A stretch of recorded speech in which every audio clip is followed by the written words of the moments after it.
And if you compare the energy use of Bitcoin in particular, compared to the energy it would take to mine gold, Bitcoin is digital gold, it's a fraction of it.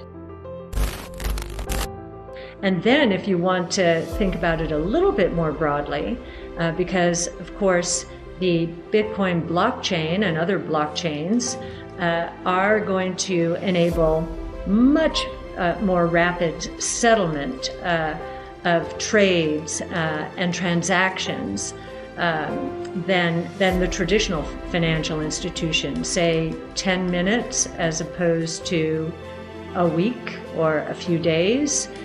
Think about the energy consumption of the traditional financial world, and you'll see in that chart what Bitcoin is using in terms of energy right now, which is mostly renewable, by the way, hydroelectric and other renewables. As far as the environment, I encourage you to look up Yassine Elmandjra's white paper on our website, ARK-Invest.com, and you will find in, I think, the second to the last white paper that he addressed. No, it was a white paper on mining. He addressed this environmental issue, what Bitcoin is using in terms of energy right now, which is mostly renewable, by the way, hydroelectric and other renewables, is again fraction. It hardly measures up at all to that. As far as criminal activity, I mean, I'll just reflect on a conversation that I had at a conference with an FBI agent very early on in my understanding or learning about Bitcoin. And he said, this is the best thing that ever happened to us. What does the FBI do? It's filled with cryptographers who are able to break codes and figure out illicit activity. They have been able to. One of the reasons is that the Bitcoin blockchain is so transparent by IP address. So pattern recognition, cryptography, an interesting way to think about it.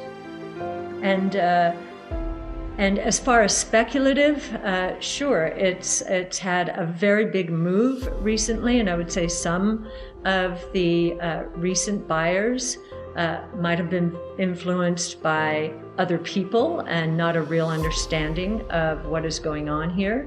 But as I did say this week, and I saw it in a report or in a headline, I did say and go through Yassine's paper, we can see trillions of dollars in use cases for Bitcoin.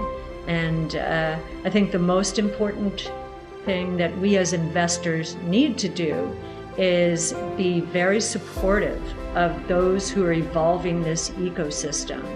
And so we at ARK are thinking about ways to help the community in terms of Bitcoin developers to secure the network. It is right now the most secure blockchain technology out there.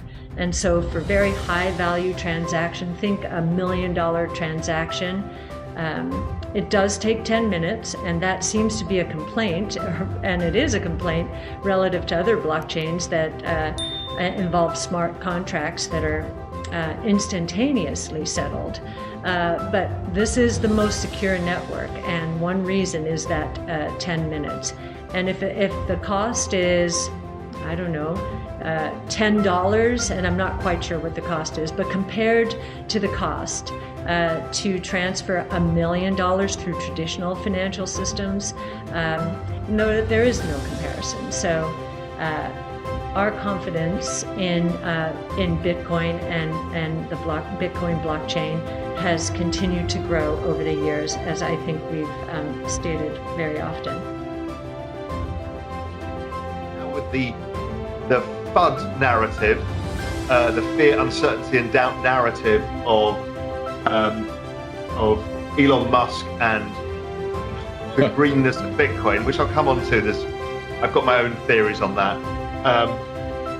That is one of the things I believe the ECB started, was this, well, it's not green, look at the mining cost. If we looked at everybody's kettle use across the world, it's probably more than that of the whole of the electricity of Norway. I mean, people just, it's because they've sliced it this way that it makes it look bad. I think it's the ECB trying to slow institutional adoption by pushing the ESG mandate back at these people, saying, hey, you've got a mandate here, and this doesn't fit into your mandate very well. And that slows adoption. I get why they're doing it. Problem is that creeps into Ethereum, which has a much lower energy input. So it just creeps out of one space and into another. You're not stopping the rise of digital assets. You're just slowing down Bitcoin at this phase. It'll speed up again at some point too, probably particularly when the ETF launches. Firstly, I know the comment section is like, yeah, but Elon Musk, they fill up the cars with electricity and that's built on coal power. We understand it's not a perfect world. So let's assume that Tesla is relatively green compared to other car companies. That's all you need to assume. But we also know that his profitability or his ability to run that business has been based on subsidies, because that is how governments are driving green innovation, is they've used subsidies until these things catch their own traction, and then they're able to lower the cost of production and everything works out. There is a new initiative coming from Biden, which is a new kind of carbon system, and Tesla have applied to be one of the 6 participants in that. So it makes a nice statement if you say, well, actually, we're not going to accept Bitcoin because, greenness. Okay, that helps them set up for this new system that he wants to be part of, because obviously they are one of the least pollutant industries in America right now, so he will get a lion's share of the better credit. So that itself could be a cynical lens. Additionally, the cynical lens is he's also been pumping Dogecoin. And people are like, what the hell is this about? And yes, it's a meme. Yes, it's the crypto of the people. Yes, it's kind of stupid, but I mentioned this before on this show, but also it's starting to create network effects that a lot of people own it. So if you can now create use cases, well, then it's something interesting.